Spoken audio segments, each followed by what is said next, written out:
الشيطان الرجيم.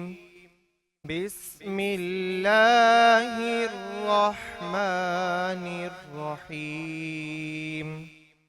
والتين والزيتون وطور سينين وهذا البلد الأمين. لقد خلقنا الإنسان في أحسن تقويم ثم رددناه أسفل سافلين إلا الذين آمنوا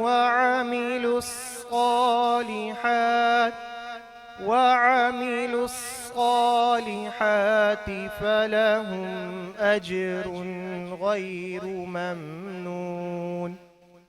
فما يكذبك بعد بالدين؟ أليس الله بأحكم الحاكمين؟ صدق الله العظيم.